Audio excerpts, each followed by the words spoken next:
এই ছেলে, এমন দূরে বসে রয়েছো কেন? কাছে আসো। কিছুতেই না। আপনি আমার অনেক সিনিয়র, তার উপর আবার পুলিশ। ওরে বাবা, পুলিশ দেখলেই আমার ভয় করে। আমি কিন্তু তোমার স্ত্রী, সেটা ভুলে যেও না। মানব না আমি। বলা নাই কওয়া নাই, একটা সিনিয়র মেয়ে দেখে বিয়ে দিয়ে দিলেই হলো না? আমার সাথে আপনার চাই? কি যায় না তোমার সাথে, বলো সেটা। প্রথমত, আপনি আমার সিনিয়র, তার উপর পুলিশ। সব সময় আমার মাথার উপর ছুরি ঘুরাবেন? আমি পুলিশ, এটাই তোমার সমস্যার মূল কারণ, তাই তো?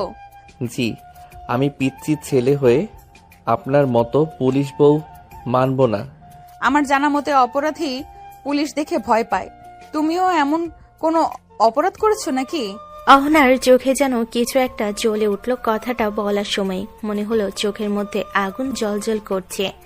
আরিয়ান কথাটা শুনে থতমত খেয়ে বলল, কি যা তা বলছেন আপনি? আমি কেন অপরাধী হতে যাব? আমার সিনিয়র ভালো লাগে না, তাই বললাম। অন্য কোনো কারণ নাই? ভালো না লাগলেও কিছু করার নেই। বিয়ে যখন হয়েছে তখন মেনে নিতেই হবে। তাই এত কথা না বলে সহজ হওয়ার চেষ্টা করো। কিছুতেই না। আপনাকে দেখেই তো আমার কেমন লাগছে। সহজ হব কিভাবে?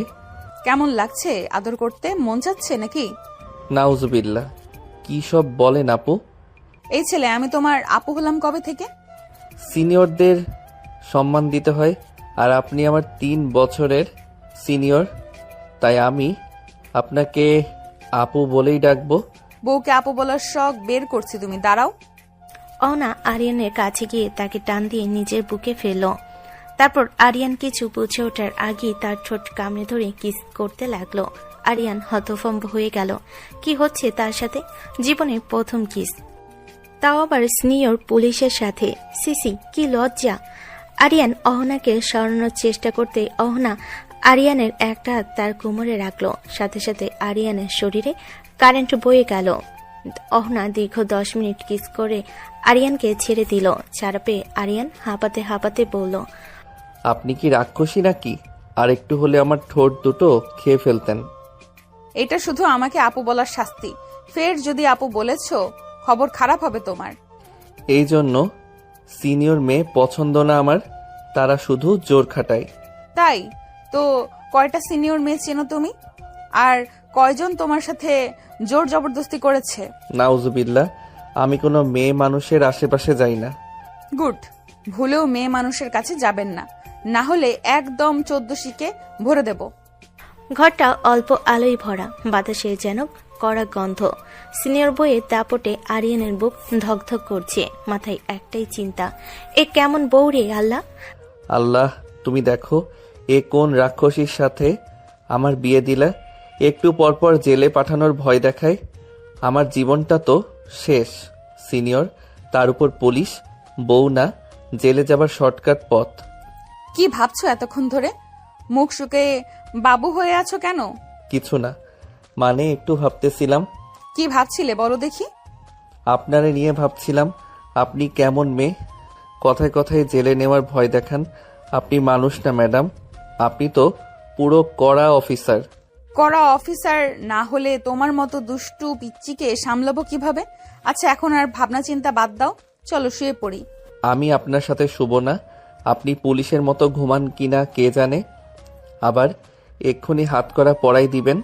কথাটা বলার সাথে সাথেই অহনার একদম পুলিশে সেই জেরা করার রাগ ঝলসে উঠল। কি বললে? আমার সাথে শুবা না? জি, মানে না। অহনা এক মুহূর্ত দেরি করল না। রাগে ফুটতে ফুটতে আরিয়ানের হাত এক টান মেরে তাকে বিছানায় ফেলে দিল। আরিয়ান ধূপ করে বিছানায় পড়ল। আউ, এভাবে কেন টানলেন? আমি মানুষ নাকি আসামি? তুমি এখন আমার আসামি, আর আসামিদের সঙ্গে আমি খুব কড়া ব্যবহার করি। কথা শেষ না হতেই অহনা নিচু হয়ে আরিয়ানের ঠোঁট কামড়ে ধরে আবার কিস করতে লাগলো। আগেরটা চেয়েও এবারে জোরে। আরিয়ানের চোখ বড় বড়। এই মেয়েটা আসলে মানুষ তো। ম্যাডাম, ম্যাডাম থামেন, আমার ঠোঁট নাই হয়ে যাবে। বেশি বাড়াবাড়ি করলে এক্ষুনি জেলে পাঠাবো, বুঝলে? জি বুঝছি, খুবই বুঝছি। না বলার কোনো অপশন নাই মনে হয়। ঠিক তাই। এখন চুপচাপ এখানে শও। নাড়াচাড়া করলে আবার কিস করব, আর এবার ছাড়বো না। রব্বা, এটাই কি আমার বিবাহিত জীবন? পুলিশ বউয়ের জেরা রুমেই কি আমার রাত কাটবে? আমি তো পিচ্ছি, এভাবে সিনিয়র পুলিশ বউ সামলাবো কিভাবে? ভালো ছেলে, এখন চোখ বন্ধ করো। আরিয়ানের চোখ বন্ধ, কিন্তু শান্তি নেই। আজ রাতটা তার জন্য নির্ঘুম, ভয়ের রাত। সিনিয়র পুলিশ বইয়ের বিছানায় ঘরের আলো আরো মিলান হয়ে এসেছে। বাইরে নিঃশব্দ রাত, ভেতরের শুধু আরিয়ানের দম বন্ধ হয়ে আসার শব্দ। সিনিয়র পুলিশ বইয়ের পাশে ঘুমানোই তো সবচেয়ে বড় ভয়। আরিয়ান কেচোর মতো এদিক ওদিক গড়াগড়ি দিয়ে অবশেষে একটু দূরে সরে শুয়ে রইল। কিন্তু সে ভেবেই দেখেনি অহনা এমন মেয়ে না যে দূরত্ব মানবে। কিছুক্ষণ পরে অহনা আস্তে আস্তে আরিয়ানের দিকে এগিয়ে এলো। কোনো শব্দ নেই। তারপর হঠাৎই এত দূরে কেন শুলে? আর কিছু বলার আগে অহনা এক ঝটকায় আরিয়ানকে জড়িয়ে ধরল। তার বুকের সাথে আরিয়ানের শরীর আচমকা দম বন্ধ হয়ে এলো। আরিয়ান চমকে উঠে লাফ দিয়ে বসল। আউ, কি করলেন? তার পুরো শরীর বিছানায় কেঁপে উঠল। অহনা প্রচুর বিরক্ত আরিয়ানের কাজে। সে রেগে বলল, কি হলো, লাফাচ্ছ কেন? আমাকে কেউ টাচ করলে আমার ঘুম হয় না, এইভাবে হুট করে ধরে ফেললে ভয় লাগে। ভয় লাগে? তাহলে আরো জোরে ধরে থাকি। না না না, দূরে থাকেন, আল্লাহই ভরসা। অহনা চোখ সরু করে তাকালো। তারপর একটু সময় নিল। সে আবার আরিয়ানের হাত ধরে টান দিয়ে বিছানায় শুয়ে দিল। আরিয়ান চুপচাপ অসহায়ের মতো শুয়ে পড়ল। অহনা তার বুকের দিকে মুখ গুজে জড়িয়ে ধরে বলে, চুপ করে শুয়ে থাকো, ঘুম না আসলে সমস্যা নেই, আমি এভাবেই ঘুমাবো। ম্যাডাম, এইভাবে মানে এভাবে ঘুমান নাকি সব সময়? আমার জামাইকে এভাবে জড়িয়ে ধরেই ঘুমাবো। আমি স্বামী নাকি আসামি বুঝতেছি না।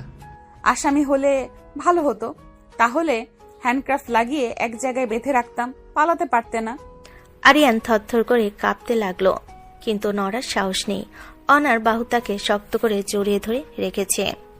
ঘুমাও এখন, নইলে আবার কিস করে ঘুম পাড়াতে হবে। না না, ঠিক আছে, ঘুমাইতেছি। ভয়, লজ্জা আর সিনিয়র পুলিশ বইয়ে জোরে সব মিলে আরিয়ানের ঘুম না হলেও চোখ বন্ধ করা ছাড়া আর উপায় নেই। অহনার বাহুর ভেতর বন্দী হয়ে তার রাত শুরু হলো। ভয় আর উষ্ণতার মিশলে এক অদ্ভুত রাত। রাতটা আরিয়ানের জন্য শেষ না হওয়া আতঙ্ক আর অদ্ভুত এক শিহরণে ভরা। অহনা ঘুমিয়ে পড়েছে বুকের সাথে আরিয়ানকে জড়িয়ে ধরে। নিঃশ্বাসগুলো নিয়মিত আসছে, শরীরটা উষ্ণ, কিন্তু আরিয়ান তার চোখ দুটো থালার মতো বড়। ঘুমের নাম গন্ধ নেই। এই মেয়েটা এত কাছে কেন? আমি ছেলে মানুষ, এভাবে কেউ আস্তে আস্তে আমার ঘাড়ে নিঃশ্বাস ফেললে কি ঘুম আসবে? আল্লাহ, সিনিয়র পুলিশ না হয়ে যদি সাধারণ মেয়ে হতো। ওফ, শরীর শিরশির করছে কেন? সে নড়তে চায়, তবুও নড়তে পারছে না। অহনার হাত তার গলায় পেঁচানো, পায়ের স্পর্শ পায়ে লেগে আছে। আরিয়ান পুরো রাত জেগেই কাটালো। মাথা গরম, বুকে ধুকপুকানি, শরীরে কেমন অদ্ভুত নেশা নেশা গরম অনুভূতি। পরের সকালে ঘুম ভাঙতেই আরিয়ান চোখ মেলে তাকালো। প্রথমে নিজের হাত পা দেখে, বেঁচে আছি তো। তারপর যখন উঠল, সামনে যা দেখলো তাতে তার নিঃশ্বাস কেঁপে উঠল। অহনা রুমের মাঝে দাঁড়িয়ে টাইট ট্রাক প্যান্ট আর গেঞ্জি পরে ব্যায়াম করছে। লম্বা চুলগুলো উঁচু করে বাঁধা, বুক ওঠানামা করছে দ্রুত রিদমে, ঘাম চিকচিক করছে কপালে। আরিয়ান তাকিয়ে ভাবতে লাগলো, আল্লাহ, এ আবার কোন ভার্সন? রাতের রাক্ষসী সকালবেলা এমন? তার শরীরে আবার সেই শিরশিরি অনুভূতি ছড়িয়ে গেল। আরিয়ান একদম হিপনোটাইজড হয়ে তাকিয়ে আছে, চোখ সরাতে পারছে না। অহনার শরীরের প্রতিটি মুভমেন্ট যেন তার মাথায় ঝড় তুলছে। হঠাৎই অহনা ব্যায়াম থামিয়ে তার দিকে তাকালো। এইভাবে তাকিয়ে না থেকে যদি কিছু করতে মন চায়, করে ফেলো। কথাটা এমন ভাবে বলল যেন আরিয়ানের বুক এক লাফে উল্টে গেল। না মানে কি বলেন এসব? মুখটা পুরো টমেটোর মতো লাল। আরিয়ান মুখ চেপে ধরল, চোখ নামিয়ে দ্রুত পায়ে দৌড়ে ওয়াশরুমে ঢুকে দরজা বন্ধ করে দিল। ইয়া আল্লাহ, এই মেয়ে আমার সর্বনাশ করে ছাড়বে। সকাল সকালও এমন কথা কয় কেন? আমি তো পিচ্ছি। ঢুকে গেল, আচ্ছা ধীরে ধরবো, পালিয়ে লাভ নেই। ওয়াশরুমের ভেতর আরিয়ান ঠান্ডা পানি দিয়ে মুখ ধুচ্ছে, আর বাইরে অহনা সেই অদ্ভুত তৃপ্তির হাসি। আজকের সকালটা তার জন্য নতুন খেলা নিয়ে এসেছে। ওয়াশরুমে ঠান্ডা পানি দিয়ে মুখ কোনো রকমে ঠান্ডা করে মাথা ঠান্ডা করে নিয়েছিল আরিয়ান, কিন্তু সে জানতো না নিচে নামলেই তার সকালটা আবার কাহিনী বদলে যাবে। কয়েক মিনিট পরেই উপর থেকে টুপটাপ পায়ের আওয়াজ। আরিয়ান নিচে দাঁড়িয়েছিল, খালি মনে মনে দোয়া পড়ছিল। আল্লাহ সকালে ব্যায়াম করে বাড়ি ঘুরিয়ে দিল, এখন আর কি বাকি? শান্তিতে একটু থাকার সুযোগ দাও। ঠিক তখনই সে তাকিয়ে দেখল সিঁড়িতে অহনা নামছে। লাল কালো মিশ্র একটি শাড়ি, কানে দুলে হালকা ঝনঝন, কোমরে ভাঁজে শাড়ির আঁচল নেমে আছে, চুল খোলা, মুখে হালকা লিপ গ্লোস। আরিয়ান থেমে গেল, নিঃশ্বাস বন্ধ হয়ে এলো। এই পুলিশ ম্যাডাম এমনও রূপ দেখাতে পারে? ইয়া রাব, এই মেয়ে এক এক সময় এক এক রূপে আসে কেন? আমাকে শেষ করে ফেলতেই চাইছে। আমি কিভাবে বাঁচবো এর হাত থেকে? আল্লাহ বাঁচাও। অহনা সিঁড়ি দিয়ে নামতে নিচে বসা সবাই তাকালো। আরিয়ানের ভাবি সবার আগে উঠে দাঁড়িয়ে বিস্ময়ে বলল, এই যে, বাহ, তোমাকে তো দারুণ সুন্দর লাগছে অহনা। আমি তো ভেবেছিলাম তুমি শাড়ি পরতেই জানো না, সারাদিন পুলিশের পোশাক পরে থাকো বলে ভেবেছিলাম। আমি সব পারি ভাবি, শাড়িও পরতে পারি, রান্নাও করতে পারি, আর চাইলে আসামি ধরে পেটাতেও পারি। শেষ লাইনটা বলতে সবাই হাহা করে হেসে উঠল, কিন্তু একজন হাসল না, আরিয়ান। সে চোখ বড় বড় করে তাকিয়ে রইল। এই মেয়েকে দেখে হাসা যায়?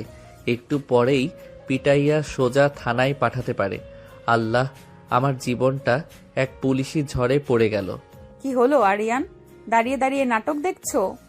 না, আমি তো মানে কিছুই না। আস্তে আস্তে সে চোখ নামিয়ে ফেল, কারণ অহনার শাড়ির রূপে তার বুকের ভেতরটা আবার অদ্ভুতভাবে ঢং ঢং করতে শুরু করেছে। এই পুলিশ ম্যাডাম সত্যি তাকে একদিন পাগল বানাবে। সবাই বসে আছে টেবিলের চারপাশে, গরম ভাত, ডাল, সবজি, মাংস। বাসায় আজ যেন ছোটখাটো উৎসবের আমেজ। আরিয়ান টেবিলের এক কোণে চুপচাপ বসে আছে, যেন নিজের বিয়ে না, সামনে কোনো জব্দকৃত আসামির মতো বসে আছে। ঠিক তখনই আরিয়ানের মা এসে বলে, অহনা মা, আমি তো এই ছেলেটাকে নিয়ে চিন্তায় ছিলাম সব সময়। পড়াশোনার থেকেও ঝিমায় বেশি, আর একটু বাচ্চা বাচ্চা, তাই তোকে নিয়ে এসেছি মা, আমার এই ছেলেটাকে মানুষ করার জন্য। আরিয়ান খেতে খেতে থেমে গেল, চামচটা মাছ আকাশে। নিজের মাঝে এমন বিশ্বাস নিয়ে কথা বলছে, সেটা শুনে চোখ বড় হয়ে গেল। আবার শুরু হইল, আমাকে সবাই মিলে ধরবে এখন। চিন্তা করবেন না মা, একদম সোজা করে দিব। ওর জীবনটাই এমন ভাবে বদলে দিব, আপনাদের কেউ কল্পনাও করতে পারবেন না।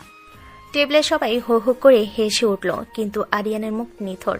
সে মনে মনে শুধু বলল, ইয়া আল্লাহ, আমার লাইফ আসলেই ব্লাস্ট হতে যাচ্ছে।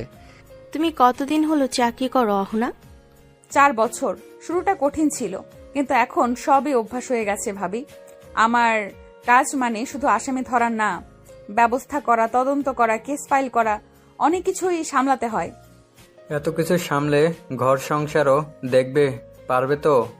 সেটা আমার জন্য খুব সহজ বাবা।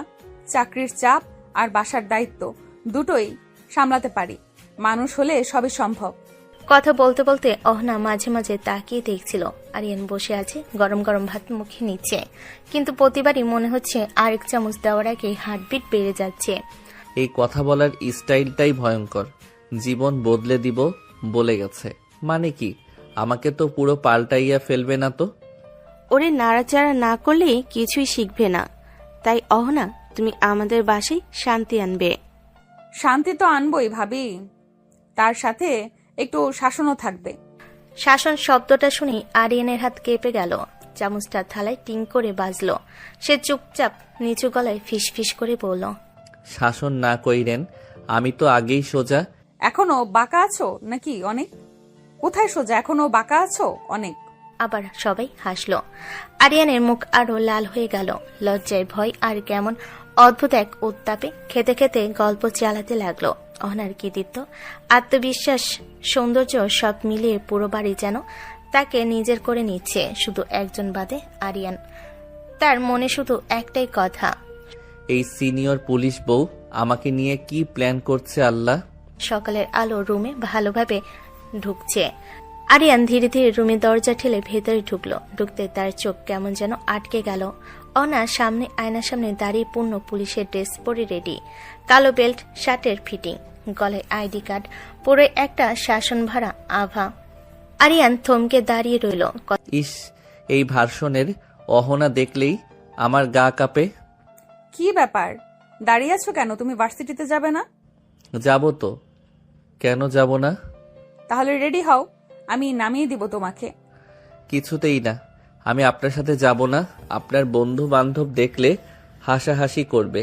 কথাটা বলেই আরিয়ান এক পা পিছিয়ে গেল, কারণ অহনা ধীরে ধীরে তার দিকে এগিয়ে আসছে। চোখে সেই স্নেহর পুলিশি দৃষ্টি। একেবারে কাছে এসে হঠাৎই তার শার্টের কলার ধরে টেনে খুব কাছে নিয়ে এলো। হ্যাঁ, কি করছেন? যা করছি ঠিকই করছি। এরপর অহনা ঝুঁকে এসে আরিয়ানের ঠোঁটে মৃদু একটা গা কাঁপানো একটা চুমু দিল। হঠাৎ নরম অথচ শক্ত দাবি থাকা আদর। আরিয়ান চোখ বড় করে তাকিয়ে রইল। এই মেয়ের সমস্যা কি? যে কোনো সময় কিস করে ফেলে। তোমাকে আমার সাথে যেতে হবে, সবাই দেখুক তোমার বিয়ে হয়েছে আর তোমার বউ একজন পুলিশ অফিসার। না, আমি কাউকে বলতেই চাই না যে আমার বিয়ে হয়েছে। কেন, প্রেম করবে নাকি বাইরে গিয়ে? নাউজুবিল্লাহ, আমি এসব করি না। তাহলে আমার কথা জানাতে সমস্যা কোথায়? সমস্যা আছে, আপনি এমনি সিনিয়র, তার উপর আবার পুলিশ। আমি যদি বলি আমার বউ পুলিশ, সবাই আমাকে পচাবে, টিটকারি দেবে, বলবে আরিয়ান বউয়ের প্যান্টের নিচে থাকে।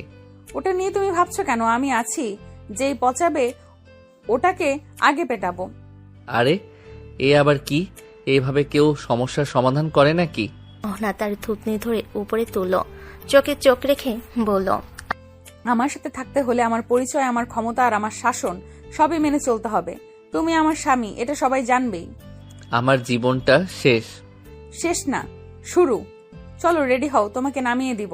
আরিয়ান মাথা নিচু করে ওয়াশরুমের দিকে হাঁটল। তার মনে মনে একটাই কথা, এই পুলিশ ম্যাডাম আজকে আমার ছাত্র জীবন শেষ করে দিবে। নিচে বাগানের সামনে সকালবেলায় রোদে স্কুটি দাঁড়িয়ে আছে। অহনা পুলিশের ড্রেস পরে হেলমেট হাতে দাঁড়িয়ে, যেন কোনো মিশনে বের হবে। আরিয়ানের মা আর ভাবি দরজার পাশে দাঁড়িয়ে হাসি মুখে দেখছে। অহনা মা, আরিয়ানকে নিয়ে যাও, না হলে আবার আড্ডায় গিয়ে ক্লাস মিস করবে। হ্যাঁ মা, ঠিক। অহনা থাকলে আরিয়ান একেবারে সোজা হয়ে যাবে।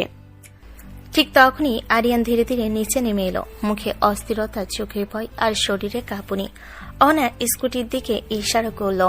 ওঠো। এখানে? কোথায়? কিভাবে? জায়গা নাই তো। পেছনে বসবে আর ভালো করে ধরে আমাকে জড়িয়ে ধরবে, না হলে পড়ে যাবে। কি? আমি আপনাকে জড়িয়ে ধরবো? মানুষ দেখলে কি বলবে? আমরা স্বামী স্ত্রী, কে কি বললো আই ডোন্ট কেয়ার। তুমি বেশি ভেবো না, উঠে বসো। আরিয়ানের মা আর ভাবি পেছনে দাঁড়িয়ে মুচকি হাসছে। আরিয়ান আর মনে মনে বলল, ইয়া আল্লাহ, এই বাড়ির সবাই কেন আমার বিরুদ্ধে? কিন্তু আর কিছু মনে করার নেই। ধীরে ধীরে স্কুটি পিছনে উঠল সে। উঠতে অহনা বলল, আরে ধরো আমাকে, এইভাবে বসলে পড়ে যাবে। ছি ছি, মানুষ দেখতেছে। আরিয়ান ধরো। বাধ্য হয়ে আরিয়ান দুহাত দিয়ে অহনার কোমর ধরে ফেলল। ধরতে তার শরীর শিউরে উঠল, মনে হলো বুকের ভেতর কেমন একটা নেশা পেয়ে বসেছে। ব্যাস ঠিক আছে, এভাবেই চুপ থেকো। আমার শরীরটা কাঁপতেছে, আপনার জন্য না, স্কুটি নড়তেছে তাই। খুব জানি কেন কাঁপছে। স্কুটি স্টার্ট দিতে আরিয়ান আরো জোরে অহনাকে জড়িয়ে ধরল। অহনাও হেসে বলল, ভয় পেও না, আমি আছি। আপনি থাকলেই তো আমি বেশি ভয় পাই। স্কুটি এগিয়ে গেল পিছনে। লজ্জায় লাল মুখে কাঁপতে কাঁপতে বসে আছে আরিয়ান। সিনিয়র পুলিশ বউকে জড়িয়ে ধরে অহনার স্কুটি ধীরে থামলো আরিয়ানের ভার্সিটির সামনে। সকালটা ছিল একদম শান্ত, কিন্তু আরিয়ানের জীবনে ঝড় বইল থেমে থেমে। স্কুটি থামতেই আগে দাঁড়িয়ে থাকা কয়েকজন বন্ধু দূর থেকে চোখ বড় বড় করে তাকিয়ে রইল। আরে ওইটা না পুলিশ ম্যাডাম? আরিয়ান কি করে ওনার সাথে? মনে হয় ওকে পুলিশে ধরছে, যে একারে দুষ্টুমি করে। আরিয়ান নিচে নামতে লজ্জায় মুখ লাল। অহনা হাঁটছে ঠিক তার পাশে, দৃঢ় স্টেপে কৃতিত্বের ভয়ঙ্কর আভা নিয়ে। অহনা একবার চারপাশ ঘুরে তাকালো, তারপর সোজা আরিয়ানের বন্ধুদের দিকে এগিয়ে গেল। শোনো তোমরা, আমি অহনা, আরিয়ানের স্ত্রী। বন্ধুরা সবাই হাঁ করে থতমত খেয়ে গেল। পায়ের পাতার মাটি সরে যাওয়ার মতো চেহারা। আরিয়ান যেন এখানে কোনো দুষ্টুমি না করে, কোনো বেয়াদবি করলে, ক্লাস ফাঁকি দিলে বা কারোর সাথে অযথা ঝামেলায় জড়ালে একদম আমাকে ফোন দিবে। জি ম্যাডাম, অবশ্যই ম্যাডাম। আরিয়ানের গলা শুকিয়ে গেল। সে চুপচাপ দাঁড়িয়ে আছে, যেন পৃথিবীর থেকে উদা হয়ে যেতে চায়। হঠাৎই অহনা তার দিকে ফিরে এলো, চোখে ভয়ানক রোমান্টিক এক দুষ্টু ঝিলিক। আরিয়ান বুঝে ওঠার আগেই, যাও সোনা, ক্লাস করো, আমি আমি ডিউটিতে যাই। এই বলে সে আরিয়ানের দুগাল টেনে চাপ দিয়ে আদর করলো। ভার্সিটির গেটের সামনে মানুষজন, বন্ধুরা, সিনিয়র জুনিয়র সবার সামনে আরিয়ানের মুখ মুহূর্তেই টমেটো লাল।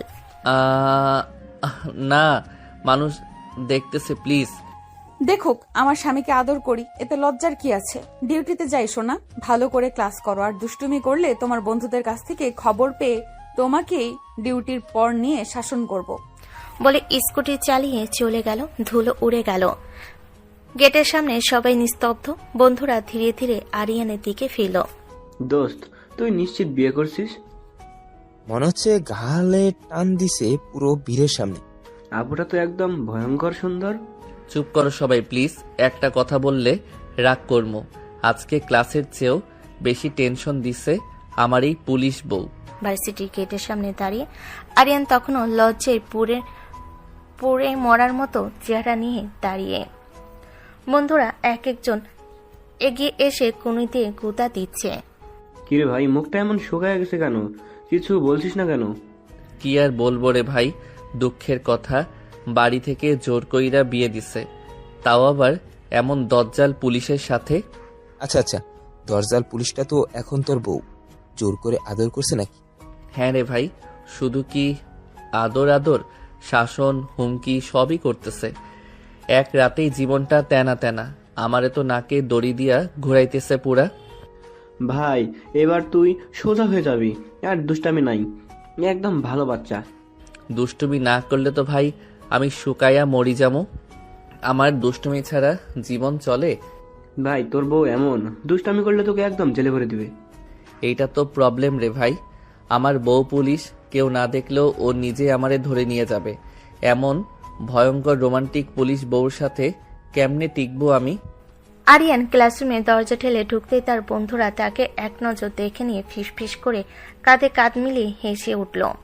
দেখিস তো ভাই, আরিয়ান আজকে পুরোটা পুলিশ ম্যাডামের সাথে ঘোরাফেরা করলো। বউ তো নয়, যেন বস। কিরে ভাই, মতো লজ্জা পাইলি নাকি? সবার সামনে গাল টেনে আদর করে দিল। আরিয়ান লাল হয়ে গেল, গলা শুকিয়ে চোখে আগুন, মাথা নিচু করে বসে রইল। ভাই, এমনিতেই আমার জীবন শেষ, তোরা আবার ফাইজলামি করিস না আমার সাথে। ভাই, এই বয়সেই বিয়ের মজা পাইতেছিস? তোর খুশি হওয়ার কথা। সবাই তো নতুন অভিজ্ঞতা। আরিয়ান চোখ বড় করে তাকালো, যেন কোনো অস্ত্র তাকে শাসন করছে। সে মুখটা একদম করুণ করে বলল, কি যে বলিস রে ভাই, এমন বিয়ে করার থেকে সারা জীবন সিঙ্গেল থাকা ভালো। বন্ধুদের হাসি থেমে গেল, কিন্তু ক্লাসের মধ্যে কৌতূহল বেড়ে চলেছে। আরিয়ান চুপচাপ নিজের ডেস্কে বসে মনে মনে ভেবে চলেছে, এই সিনিয়র পুলিশ বউ আমার জীবন পুরো পাল্টে দিল, আর সবাই এখন হাসছে। আমি কি করি? আরিয়ান বন্ধুদের সাথে ক্যান্টিনের টেবিলে ঘিরে বসে হেসে খেলে আড্ডা দিচ্ছিল। প্লেটে স্যান্ডউইচ তা আর হালকা ভেজিটেবল, কিন্তু তার মন একদম অন্যদিকে। ঠিক তখনই ফোনে রিংটন, ক্যান্টিনের শব্দ ঢেকে গেল। আরিয়ান হালকা করে অবাক হয়ে ফোন বের করলো। হ্যালো, কে? আমি তোমার বউ সোনা। আরিয়ান থতমত খেয়ে একদম চুপ। প্লেটে রাখা স্যান্ডউইচটা পর্যন্ত হাত থেকে পড়ে যাওয়ার উপক্রম। আপনি কল করেছেন কেন এখন আবার? তুমি কি করছো সোনা? কেমন করে কথা বলছেন আপনি? কেন সোনা, লজ্জা পাচ্ছ? বউকে ভয় লাগে নাকি? ফোন রাখুন তো প্লিজ। ঠিক আছে, এখন রাখছি, কিন্তু মনে রেখো রাতের মজা দেখাবো তোমাকে। আরিয়ান থমকে গেল। হ্যাপি হওয়ার পরিবর্তে চোখ বড় বড় হয়ে গেল, মুখ গরম লজ্জায় জ্বলছে। রাতের মজা? এই পুলিশ ম্যাডাম কি করবার পরিকল্পনা করছে আমার জন্য?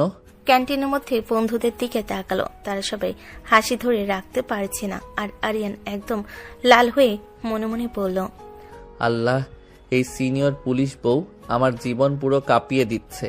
ক্যান্টিনে বন্ধুদের সঙ্গে বসে আরিয়ান যখন চা খাচ্ছিল, ঠিক তখনই ফোনের কলের বিষয়টি সবাই লক্ষ্য করল। বন্ধুরা হাসি ধরে রাখতে পারছিল না।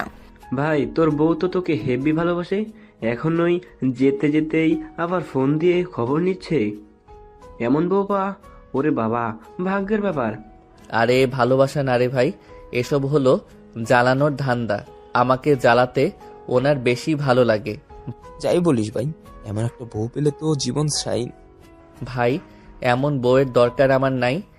বন্ধুরা আরো হাসতে লাগলো, কিন্তু হঠাৎই আরিয়ানের মনোভাব বদল। সে ফোনটা টেবিলে রেখে বন্ধুদের দিকে চোখ ফেলে বলল, এমন বউ ধমক দিয়েও রাখবে, কান ধরে উঠাবে আর বসাবে। ওরে বাবা, বুঝলাম তুই আরিয়ান সত্যি বউয়ের হাতের পুতুল। আরিয়ান চুপচাপ চা ধরে বসে রইল, মুখলাল, লজ্জার মিশ্র অনুভূতি মনে মনে ভাবল। এই সিনিয়র বউ জীবনটা একেবারে উল্টে দিয়ে যাবে। আরিয়ান বিকেলে রোদে বাসে ঢুকলো। ঘরের দরজা খুলতেই চোখ পড়ল অহনা শাড়ি পরে সুন্দরভাবে সাজগোজ করে বসে আছে। তার চোখে এক ধরনের রহস্যময় ঝিলিক, চুল নিখুঁতভাবে বাঁধা, গলায় হালকা লকেট। আরিয়ানের মন একদম থমকে গেল। কি রে ভাই, এক এক সময় এক এক রূপে থাকে এই মেয়েটা, এবার আবার শাড়ি পরে সেজে গুজে বসে আছে।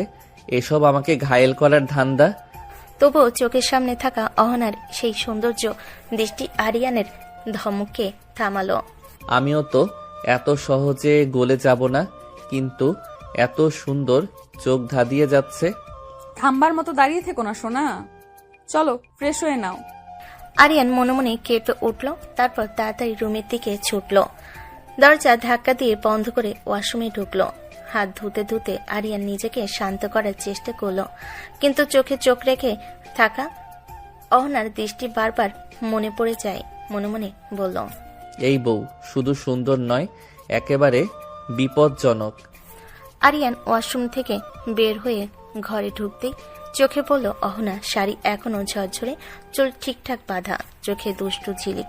হঠাৎ অহনা ধীরে ধীরে এগিয়ে এসে তার গলা জড়িয়ে ধরল। আই মিস ইউ সোনা। আরিয়ান মুহূর্তেই থমকে গেল, গলা শুকিয়ে, চোখে অস্থিরতা। আরিয়ান লজ্জা মেশানো গলায় বলল, আরে কি করছেন, ছাড়ুন তো। ছাড়বো কেন, এখন তো তোমাকে আদর করবো সোনা। আরে আমার ক্ষুধা পেয়েছে, আমি খাবো। না সোনা, আগে আমার ঠোঁটের মিষ্টি খাও, পেট ভরে যাবে, খাওয়া পরে হবে। আরিয়ানের গলা শুকিয়ে গেল, শরীর কেঁপে উঠল, হালকা লজ্জা আর উত্তেজনার মিশ্র অনুভূতি। আরিয়ান কণ্ঠ চেপে ধরে চোখ বন্ধ করে বলল, ছাড়ুন ম্যাডাম, আমার অস্বস্তি হচ্ছে। অহনা ধীরে হাসলো, তারপর আরিয়ানের হাত নিজের কোমরে টেনে রেখে বলল, না সোনা, আগে আদর করবে তারপর ছাড়বো। আরিয়ানের শরীর জুড়ে একদম কারেন্ট বয়ে গেল। চেষ্টা করলো সরে যেতে, কিন্তু অহনার কোমর ধরে রাখার শক্তি তাকে বাধ্য করলো স্থির থাকতে। ম্যাডাম সত্যি ছাড়ুন তো। না সোনা, এখন থেকে রাত পর্যন্ত আমার আদরই হবে তোমার ডিনার। আরিয়ান চুপচাপ, লজ্জা আর উত্তেজনায় মুখ লাল হয়ে বসে রইল। মনে মনে ভাবল, এই বউ আমার জীবন পুরো উল্টে দিয়েছে, আর আমি কোনো পথ খুঁজে পাচ্ছি না। আরিয়ান এখনো লজ্জায় মুখ লাল, কিন্তু অহনার কোমল চাপ আর চোখে দুষ্টু ঝিলিকের সামনে একদম আটকে গেল। কি হলো সোনা, আদর করো তো। আমি পারবো না, সরতে দিন। আরিয়ানের মন ভিতর থেকে উল্টে পাল্টে যাচ্ছে। এক মুহূর্ত দাঁড়িয়ে থেকেও সেও বাধ্য হয়ে অহনার দিকে এগুতে লাগলো। চোখ ফুটিয়ে বন্ধ করলো অহনা। ঠিক আছে, শুধু চুমু দিব। আরিয়ান আস্তে আস্তে অহনার ঠোঁটে 2-3টা হালকা চুমু দিল, কিন্তু নেশা যেন বেড়ে গেল হঠাৎ। তার হাত বাড়ি স্বাভাবিকভাবে অহনাকে আরো কাছে টানলো। তাহলে আমিও সরতে পারবো না সোনা, তোমাকে আমি আমার দেওয়ানা বানাবো আরিয়ান, তুমি আমাকে ছাড়া কিছুই বুঝবে না। আরিয়ান চোখ বন্ধ রেখে কিস করতে করতে ধীরে ধীরে অহনাকে কোলে তুলে বিছানায় শুয়ে দিল। বিছানার নরম চাদরে অহনার শরীর আর উত্তেজনা মিশে গেল। আরিয়ান নরম কণ্ঠে লজ্জা মেশানো গলায় বলল, আমি তোমাকে অনেক আদর করতে চাই সোনা। তারপর আরিয়ান আরো গভীরভাবে কিস করতে লাগলো। হাত দিয়ে অহনার কোমর আর পেছন টেনে ধরল। আরিয়ান আর অহনা নিজেদের ঘরের নরম আলো নীরবতার মাঝে একে অপরের আরো কাছে চলে এলো। আরিয়ান ধীরে ধীরে অহনার শাড়ির কিনারে হাত দিয়ে সরিয়ে দিল। তার গায়ে হাত বুলিয়ে গলায় আর বুকে আস্তে আস্তে কিস করতে লাগলো। অহনা চোখ বন্ধ করে আরিয়ানের আদরে সাই দিতে লাগলো। হাত দিয়ে আরিয়ানের পিঠ ধরে তাকে আরো কাছে টেনে আনলো। কিছুক্ষণের জন্য সময় যেন থমকে গেল। তাদের ঘরের নরম নিঃশ্বাস আর নরম স্পর্শে পুরো ঘর ভরে গেল। হঠাৎ দরজা কড়া নাড়ার শব্দে নড়ে উঠল। আরিয়ান, খেয়ে যাও, দেরি হয়ে যাচ্ছে। আরিয়ান চোখ বড় করে লজ্জা মিশিয়ে হাঁপিয়ে নিঃশ্বাস ফেল। অহনার উপর থেকে উঠে বসল। জি ভাবি, আসছি। আরিয়ান নিজেও অবাক, লজ্জা আর উত্তেজনার মধ্যে সে ভাবছে। আর আমি কি করছিলাম, শেষ কি করতে যাচ্ছিলাম? কি হলো সোনা, আরো আদর করতে চাও নাকি? আরিয়ান কিছু না বলে শুধু মাথা নেড়ে লজ্জায় রুম থেকে চলে গেল। অহনা চুপচাপ বসে থাকলো, মনে মনে হাসি আর দুষ্টু পরিকল্পনায় ভাবনায়। সোনা, আজ থেকে সব খেলা হবে আমার নিয়ন্ত্রণে। মনে মনে হাসি আর দুষ্ট পরিকল্পনার ভাবনায় আরিয়ান নিচে নেমে আসে। ভাবির সামনে মুখ নিচু, লজ্জা এখনো কানে গরম হয়ে আছে। চুপচাপ প্লেটে ভাত তুলে খেতে থাকে, মনটা তবে অন্য জায়গায়, অহনার কাছে। তারপর খাবার শেষে ধীর পায়ে আবার উপরে উঠে যায়। ঘরের দরজার কাছে যেতে সে শুনতে পায় অহনার গলা, কিন্তু গলাটা সে নরম আদুরে না, বরং কেমন যেন কঠিন ধারালো। তোমরা কি ভাবছো সে শাস্তি পাবে না? তার ভুল কেউ ভুলবে না? আমার ত্যাগ আমি বৃথা যেতে দেব না, বুঝলে? চরম শাস্তি পেতে হবে তাকে, যেভাবেই হোক। কার কথা বলছে? কাকে শাস্তি দিবে? কিসের ত্যাগ আবার? আরিয়ান ভুরু কুচকে চুপচাপ দরজার কাছে দাঁড়ায়। তার ছায়া পড়ে অহনার গায়ে। অহনা ঘুরে তাকাতেই চোখে যেন আগুনে ছিলি, কিন্তু পরের মুহূর্তে সে ফোন কেটে দিল। কার সাথে কথা বলছিলেন? অফিসে। তুমি তোমার কাজ করো। ওই গলায় এমন একটা ঠান্ডা শক্তি ছিল, যেন সেখানে কোনো গোপন যুদ্ধ চলছে। আনিন কিছু বলল না, বিছানায় গিয়ে ধীরে শুয়ে পড়ল। চোখে ঘুম নেই, মনে শুধু সন্দেহ, অজানা ভয় আর অহনার আচরণের রহস্যময়তা। সে মোবাইলটা খুলে ফেসবুক ফিড স্ক্রল করতে লাগলো। আলো ফ্ল্যাশ করছে, কিন্তু আরিয়ান মনে একটাই ভাবনা। অহনাকে, এই যে আগুন ভরা চোখ, এই ভয়ঙ্কর নীরবতা। বিকেলের হালকা আলো জানালা দিয়ে ঘরে পড়ছে। অহনা সোফায় বসে শান্ত মুখে একটা হালকা হাসি। পাশে আরিয়ানের ভাবি চা নিয়ে বসে আছেন। দুজনেই গল্প করছিল ঠিকই, কিন্তু কথার মোড় একসময় অদ্ভুত গা ছমছমের দিকে চলে গেল। অহনা, শুনেছিলাম তোমার একটা ভাই ছিল, সে নাকি মারা গেছে। অনার হাসিটা মুহূর্তে মিলিয়ে গেল। তার চোখের ভেতর যেন এক ঝলক অন্ধকার নেমে এলো। ধীরে ধীরে চায়ের কাপটা টেবিলে রাখলো সে। মারা যায়নি ভাবি, তাকে মেরে ফেলা হয়েছে। ভাবি থমকে গেল, চোখ বড় বড় হয়ে উঠল। হাওয়া যেন এক মুহূর্তে ভারী হয়ে গেল। কি বলো এসব? কি করেছে এটা? একজন মানুষের রূপে জানোয়ার, যার ভেতরটা পচা আর ধোকায় ভরা। ভাবির গলা শুকিয়ে ফেলে, হাতের চায়ের কাপটা কাঁপতে থাকে সামান্য। তোমরা তাকে শাস্তি দাওনি? না, মাথা ধীরে তোলে।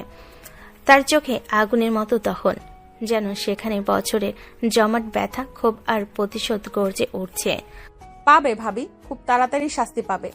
একজন মানুষ যা হারায় তার দাম তাকে সুদে আসলে বুঝিয়ে দেয়। ভাবি নিঃশ্বাস আটকে যায়, মুখে আতঙ্ক। এমন অহনাকে আগে কখনো দেখেনি সে। হ্যাঁ, তার তো চরম শাস্তি পাওয়া উচিত।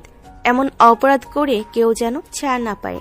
অহনা ধীরে একটা তীক্ষ্ণ হাসি দিল, যে হাসিতে ভালোবাসা নেই, আছে শুধু প্রতিশোধের আগুন আর একটা ভয়ানক প্রতিজ্ঞার ঘোষণা। সে পালাতে পারবে না। অহনা সিঁড়ি পেয়ে ধীরে ধীরে উপরে উঠছে। মুখে কোনো ভাব নেই, কিন্তু চোখে সেই আগুনের দহন এখনো চলছে। ঘরে ঢুকতেই আরিয়ান বিছানার পাশে বসে মোবাইল চালাচ্ছিল। অহনাকে দেখে সে একটু অবাকই হলো।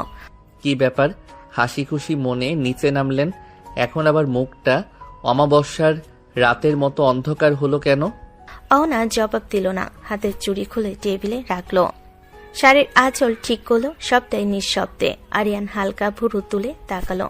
এই চুপচাপ থাকা মানে কিছু একটা গন্ডগোল হয়েছে। সে ভালো করে জানে অহনা এমন হয় যখন ভেতরে ভীষণ রাগ জমে। আচ্ছা, কিছু কি হয়েছে? অহনা একবারও তাকালো না তার দিকে, যেন তার ভেতরে ঝড় তোলপাড় করছে, কিন্তু মুখে এক ফোঁটা শব্দ নেই। এমন অভিব্যক্তি দেখে আরিয়ান একদম থেমে গেল। আর সে বুঝল এই অবস্থায় অহনাকে একটু বিরক্ত করা মানে নিজের সর্বনাশ ডেকে আনা। বাবা, এই মেয়ে আবার কোন কারণে রেগে গেল? চুপ থাকাই ভালো, নইলে ধমক খাবো। সে মোবাইল পাশে রেখে শান্তভাবে বিছানায় বসলো। অহনার দিকে তাকিয়ে আর কিছু বলল না। ঘরের ভেতর নিস্তব্ধ নীরবতা নেমে এলো। এক পাশে আরিয়ানের আতঙ্ক, অন্য পাশে অহনার চোখে প্রতিশোধের আগুন। অহনা ধীরে ধীরে এগিয়ে এলো আরিয়ানের দিকে, চোখ দুটো লাল, রাগে, কষ্টে আর অদ্ভুত এক ভয়ানক শূন্যতায় ভরা। আরিয়ান মাথা তুলে তাকাতেই অহনা দাঁড়ালো ঠিক সামনে। আচ্ছা আরিয়ান, তুমি কি মানুষ দেখে বুঝতে পারো কে কেমন? কি বলেন? আমি কি জ্যোতিষী নাকি যে মানুষ দেখে বলে দিব কে ভালো কে খারাপ? আমরা মানুষকে খুব সহজে বিশ্বাস করে ফেলি, তাই না? হ্যাঁ, কাউকে ভালো লাগলেই বিশ্বাস করে ফেলি, এটা তো স্বাভাবিক। অহনা তার ভেতরে যেন থরথর করে কাঁপছে, কিন্তু বাইরে সে বরফের মতো স্থির। তখন সেই বিশ্বাসযোগ্য মানুষটাই যখন তার বুকে ছুরি মারবে, তোমার কেমন লাগবে আরিয়ান? এ কেমন ধরনের কথা?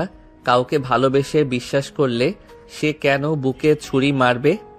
যাকে বেশি ভালোবাসা হয় সেই সবচেয়ে গভীর ছুরি মারে আরিয়ান। সবচেয়ে ভরসার মানুষটাই ধ্বংস করে দেয় সব।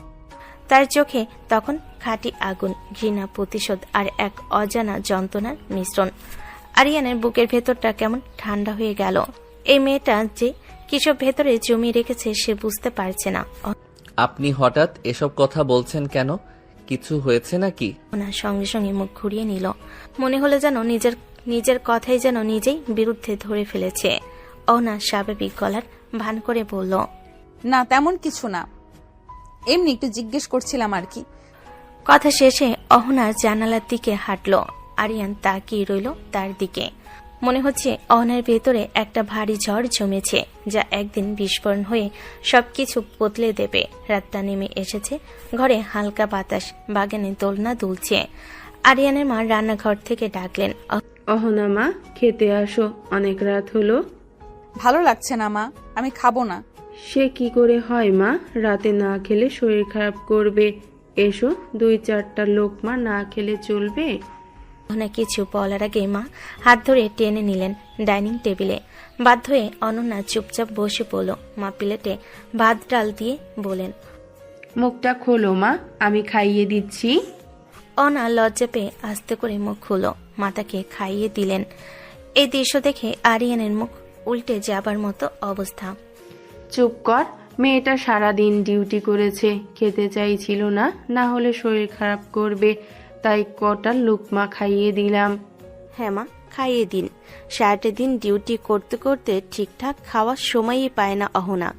এই মেয়েটা তো কত কষ্ট করে কাজ করে, একটু যত্ন তো দরকার। অনা মাথা নিচু করে ছোট্ট করে হাসল, স্নিগ্ধ শান্ত, কিন্তু সেই চোখের গভীরে ছিল অদ্ভুত এক ঝড়ের ছাপ। আরিয়ানের মুখ বাঁকিয়ে নিজের খাবারে মন দিল। মনে মনে ভাবল, আরে মা, আমাকে তো কোনোদিন খাইয়ে দাও না, এখন ওনাকে খাইয়ে দিচ্ছ কেন? হায় আল্লাহ, আমাকেও কোনোদিন এমন লাইফে কেউ গুরুত্ব দিয়ে দেখে নাই। আর এই মেয়ে আসতেই মা ভাবি যেন তার দাস। অহনাকে মায়ের হাতে খেতে দেখে তার ভেতরে অদ্ভুত এক অস্বস্তি আর ঈর্ষা মিশে ঘুরপাক খেল। রাতটা নরম হয়ে এসেছে, ঘরের বাতি কমিয়ে রাখা, একটা অদ্ভুত শান্ত অথচ দহনময় পরিবেশ। আরিয়ান বিছানায় শুয়ে ফোন চালাচ্ছিল। হঠাৎ দরজার ক্লিক শব্দে মাথা তুলতে তার নিঃশ্বাস আটকে গেল।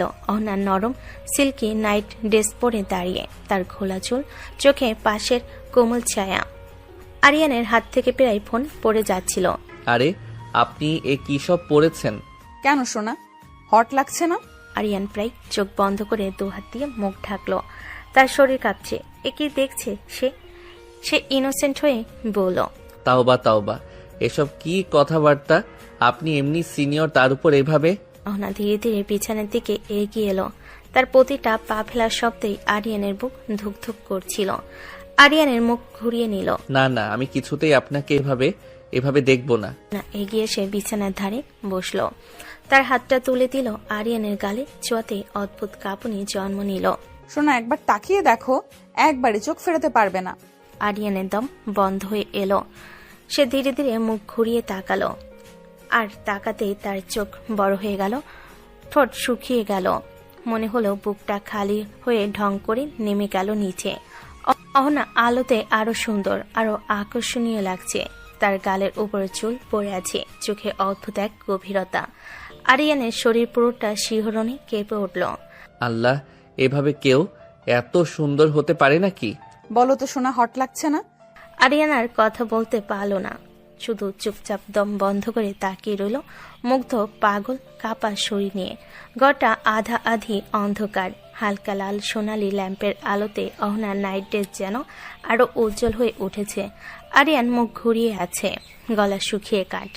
অহনা ধীরে ধীরে এগিয়ে আসছে তার দিকে, এক পা দুই পা। আরিয়ান স্পষ্ট শুনতে পাচ্ছে অহনার শ্বাসের শব্দ। অহনা তার একদম সামনে এসে দাঁড়ালো। এসো সোনা, একটু আদর করি।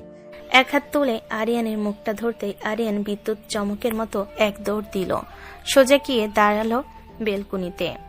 আল্লাহ, আমাকে বাঁচাও। আপনি এভাবে আমার ইজ্জত হরণ করতে পারেন না।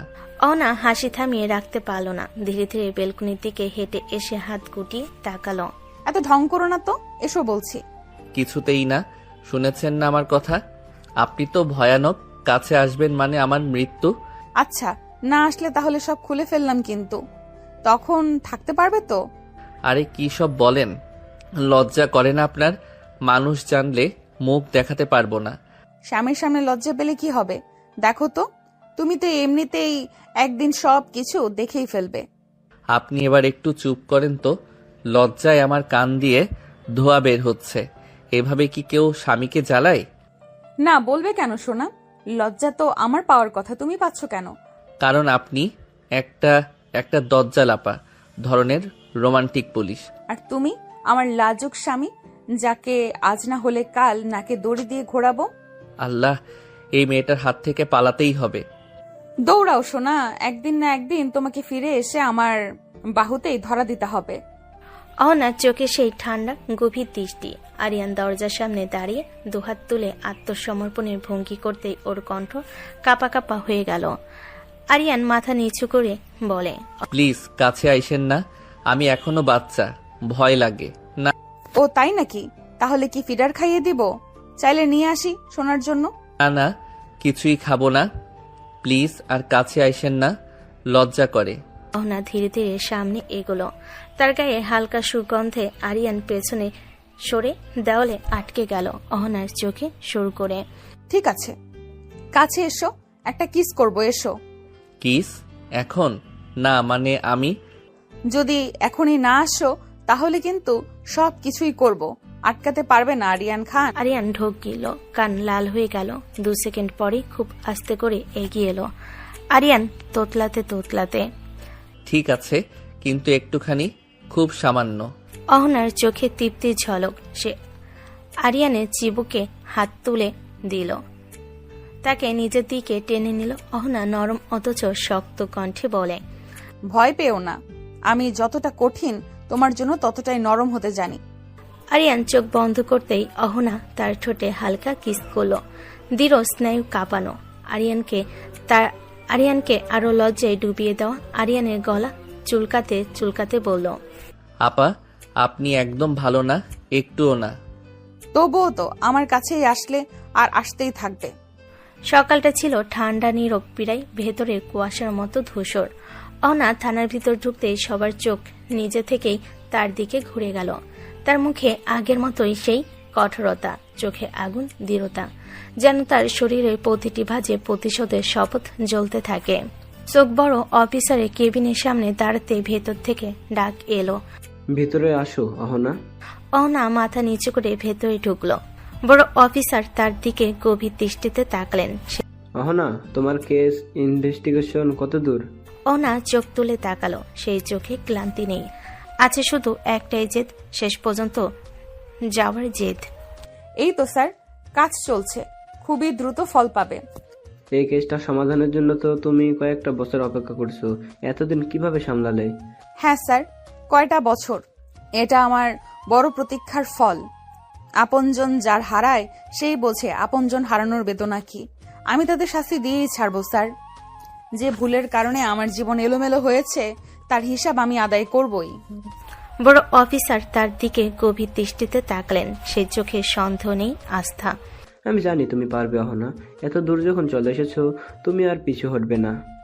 অহনা ধীরে ধীরে মাথা নিচু করে সম্মতি জানালো। তার চোখে প্রতিশোধের আগুন আরো তীব্র হয়ে জ্বলে উঠল। আজকে সকাল যেন তাকে আরেকবার মনে করিয়ে দিল এই লড়াই শেষ না হওয়া পর্যন্ত সে থামবে না। বড় অফিসার চেয়ার থেকে সামান্য ঝুঁকে এলেন, কণ্ঠটা আগের চেয়ে অনেক গম্ভীর, যেন বাতাসও থমকে গেল। আচ্ছা শোনো না, আমাদের কাছে নতুন একটা খবর এসেছে। অহনা খানিকটা কপাল কুঁচকে তাকাল। বড় অফিসারের চোখে আতঙ্ক নয়, বরং উদ্বিগ্ন দায়িত্ববোধ। মন্ত্রীর ছেলে ব্যবসার আড়ালে নাকি নারী পাচার করছে।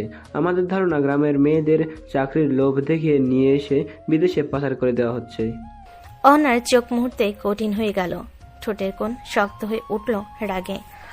আমি চাই তুমি এই বিষয়ে তদন্ত করো। তোমার মতো সাহসী আর নির্ভীক অফিসার অন্য কেউ নেই এখানে। তুমি চেষ্টা করলে এই নোংরা কাজটা বন্ধ করতে পারবে, আমি নিশ্চিত। অহনা ধীরে ধীরে দাঁড়ালো। তার কণ্ঠে ভয় নেই, দ্বিধা নেই, শুধু দায়িত্ববোধ আর জেদ। জি স্যার, আমি আজকেই খোঁজ নেওয়া শুরু করছি। এই কাজটাও শেষ করব, যেভাবে বাকি কাজগুলো করেছি। বড় অফিসার তৃপ্তির নিঃশ্বাস ফেলেন। ঠিক লোককেই দায়িত্ব দিয়েছেন, সেটা আবার নিশ্চিত হলেন। কেবিন থেকে বের হয়ে অহনা তার নিজের ডেস্কে গিয়ে বসল। বাইরে ভোরের আলো পুরোপুরি ফোটেনি। থানার করিডোরে টিউবলাইটের ফ্যাকাশে আলো পড়ে আছে। অহনা ধীরে ধীরে পুরনো কেস ফাইলগুলো টেনে নিল। পাতাগুলো হলুদ হয়ে গেছে, কিন্তু নির্যাতিত মেয়েদের ছবি দেখে তার বুকের ভেতরটা আবার জ্বলে উঠল।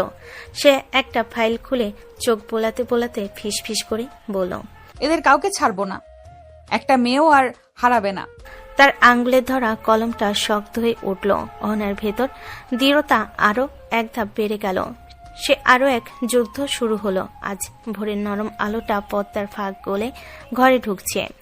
আরিয়ান আধঘুম চোখে হাত পা ছুটতে ছুটতে ডান পাশে হাত বাড়ালো, কিন্তু পাশে কেউ নেই। বিছানার চাদর ঠান্ডা। সে হঠাৎ চোখ মেলে উঠে বসল। অহনা কোথায় গেল এত সকালে? পুরো ঘর নিঃশব্দ। আরিয়ান ঘুম জানো পায়ে এগুতেই চোখে পড়ল টেবিলে সুন্দর করে ভাঁজ করা একটা চিঠি। হৃৎপিণ্ডটা কেমন ধপধপ করতে লাগলো। চিঠিটা হাতে তুলে খুলল। ভিতরে অহনার মোটা হাতে লেখা, আরিয়ান, আজ ভোর 5টা থেকে আমার কাজ শুরু। আমি বের হয়ে যাচ্ছি, আমাকে খুঁজতে আসবে না। ডিউটি শেষ হলে নিজেই ফিরে আসবো। অহনা। আরিয়ান গভীর নিঃশ্বাস নিয়ে চিঠিটা ভাঁজ করল। মুখটা কেমন গম্ভীর, আবার শিশুদের মতো অভিমানীয়। তারপর নিজের মনে গজগজ করতে শুরু করলো। আপনাকে খুঁজতে আমার বইয়েই গেছে। আপনি না থাকলে আমি বরং শান্তিতে থাকি। সারাক্ষণ ভয় পাই না, কাঁপতে হয় না, লজ্জায় মরতে হয় না। সে চিঠিটা বালিশের পাশে রেখে বসে থাকলো কিছুক্ষণ। চোখে মুখে শুধু অভিমান, কিন্তু সেই অভিমানের নিচে যে চিন্তা, সেটা লুকাতে পারল না। যাই বলেন, এভাবে কেউ না বলে চলে গেলে আমার ভালোই লাগে না। তারপর মাথা ঝাঁকিয়ে উঠে পড়ল অভিমানী স্বামী। তবুও মনের গভীরে অহনার ফেরার অপেক্ষা রয়ে গেল। ক্যাম্পাসের মধ্যে রোদটা নরম হয়ে পড়েছে। আরিয়ান ব্যাগ কাঁধে ঝুলিয়ে চুপচাপ হাঁটছিল। মুখটা কেমন গম্ভীর, চোখে ঘুম, অভিমান আর চাপা টেনশন। ওকে দেখে বন্ধুরা ছুটে এলো। কিরে ভাই, মুখ এমন শুকায় কেন? বউ আদর করেন নাই নাকি সকালে? আরিয়ান হাঁটা থামিয়ে একদম থমকে গেল। চোখ বড় বড় করে তাকালো রিফাতের দিকে। এটা কি ধরনের কথা? তোদের মুখে এসব মানায়? ওহো, রেগে যাচ্ছিস কেন? আমরা তো মজা করলাম রে ভাই। স্বামী স্ত্রীর পার্সোনাল বিষয়ে কথা বলিস কেন? এই সব বন্ধ করবি তো? ও বাবা, 2 দিনেই দেখি তুই পুরো পাল্টে গেছিস। বউ পেয়ে এখন আমাদের মনেই রাখিস না। তেমন কিছু না, তোরা জানিসই তো আমি ওনাকে এখনো ঠিক মতো মেনে নেইনি। হা মেনে নেও নাই? তলে তলে মধু খাচ্ছিস আর বলছিস মেনে নেইনি? আরিয়ান খেয়ে হারিয়ে হক চকিয়ে গেল। তার গাল লাল হয়ে উঠল লজ্জায়। চোখ ঘুরিয়ে চারিদিকে তাকালো, কেউ শুনল কিনা। কি যে বলিস তোরা, মানুষের সামনে লজ্জা লাগে না তোদের? আরে ভাই, বউ সুন্দর, স্মার্ট, সিনিয়র, তুই তো ভাগ্যবান। সে তোকে দেখে হেসে দিলেই তোর গলা কাঁপে, এখন বলছিস মেনে নেনি? আরিয়ান গম্ভীর থাকার অনেক চেষ্টা করলো, কিন্তু মুখের কোণে একটু লাজুক হাসি টিকেই রইল। আমি সেইভাবে কিছু করি নাই, কিছু হয়নি এখনো।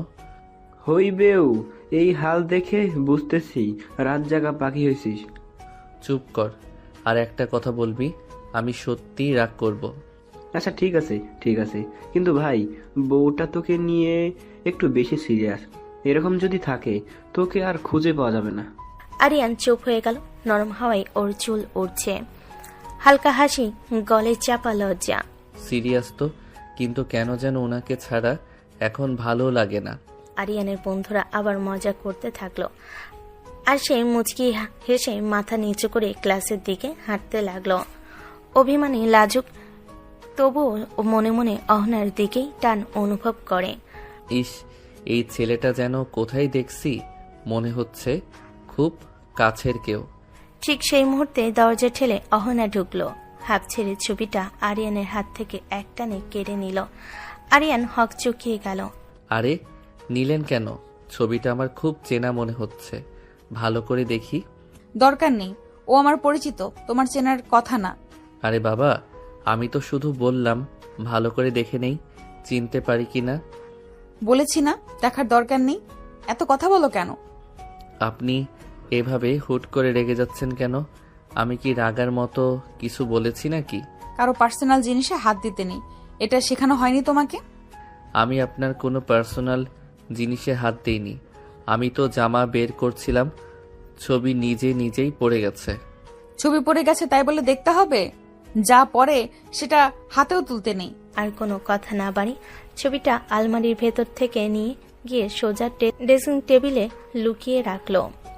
দরজাটা এমনভাবে বন্ধ করলো যেন দাঁত চেপে রাগ গিলে খাচ্ছে। আরিয়ান বিস্ময়ে তাকিয়ে রইল। এত রাগ কেন? সে চুপচাপ দাঁড়িয়ে রইল এক মুহূর্ত, তারপর ধীরে ধীরে শ্বাস ছাড়ল। হঠাৎ এমন রেগে গেলেন কেন? ছবিটাতে কাকে দেখলাম আমি? মনে হচ্ছে বড় কিছু লুকিয়ে আছে, কিন্তু কি? অহনা তখন পিছনে ফিরে দাঁড়িয়ে আছে, চোখের কোণে চাপা ব্যথা, ঠোঁটে দৃঢ়তা, যেন তার ভেতর লুকিয়ে আছে এক গভীর ভয়ঙ্কর অতীতের রহস্য। আরিয়ান নিচেকে চুপচাপ খেয়ে উঠল। মাথায় এখনো ছবিটা নিয়ে প্রশ্ন ঘুরছে, তবে সে কিছু বলতে চায় না। অহনা যখন রেগে থাকে তখন তার সামনে চুপ থাকাই বুদ্ধিমানের কাজ।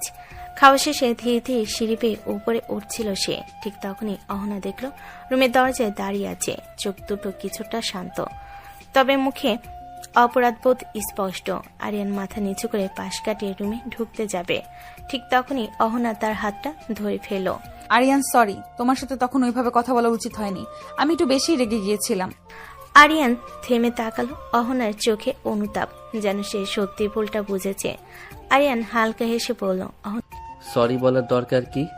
আপনার যেটা মনে হয়েছে আপনি তাই বলেছেন, আমি কিছু মনে করিনি।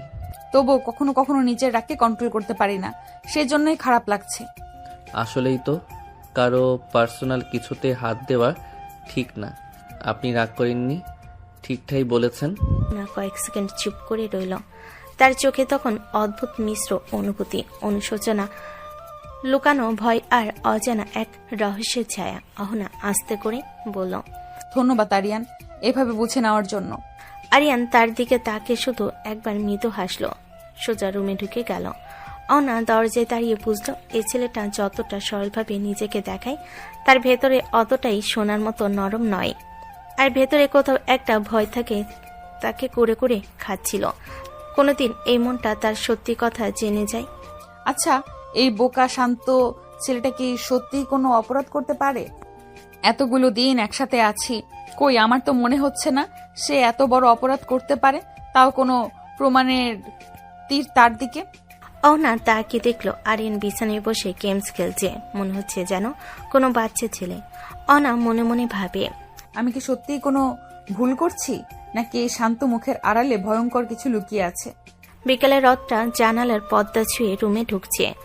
আরিয়ান বই নিয়ে বসেছিল, হঠাৎই পাশের ড্রেসিং টেবিলে চোখ পড়তে তার নিঃশ্বাস যেন বন্ধ হয়ে গেল। অহনা শাড়ি পরে দাঁড়িয়ে, গাঢ় নীল শাড়ি, সিল্কের ঝিলিক, চুলগুলো ঢেউ খেলানো করে ছেড়ে দিয়েছে, ঠোঁটে হালকা লাল লিপস্টিক, গলায় ছোট্ট একটা লকেট দুলছে। আরিয়ান হাঁ করে তাকিয়ে রইল, চোখ পিটপিট করে। ভুলে গেছে অহনা আয়নার সামনে দাঁড়িয়ে একটু কপালে টিপ পড়তে আরিয়ান নিজের মনে বিড়বিড় করল, এই মহিলা প্রতিদিন এক এক রূপ, মানুষ নাকি ধাঁধা? অহনা ঘুরে তাকাতে আরিয়ান লজ্জা পেয়ে মুখ ফিরিয়ে নিল। কি হলো সোনা, এভাবে হা করে তাকিয়ে আছো কেন? না মানে এত সেজে গুজে কই যান? কাজ আছে। আমার জানা মতে পুলিশের সেজে গুজে, তাও আবার শাড়ি পরে কোনো কাজ নাই। এভাবে সাজা মানে কোথাও যাওয়ার দরকার। কেন শোনা, জেলাস লাগছে? আমি কেন জেলাস হব? আমি শুধু জানতে চাচ্ছি আপনার কাজ কি, কোথায় যান, এই সব। এত জেনে কাজ নেই, তুমি তোমার কাজ করো, আমি আমারটা করি। দরজা বন্ধ করে দিও, ফিরতে দেরি হবে। অহনা শাড়ির আঁচল ঠিক করতেই দ্রুত বেরিয়ে গেল। দরজা বন্ধ হতে আরিয়ানের বুকে হাত দিয়ে বলল, কই যায় এমন সেজে গুজে? প্রেম করতে যায় না তো?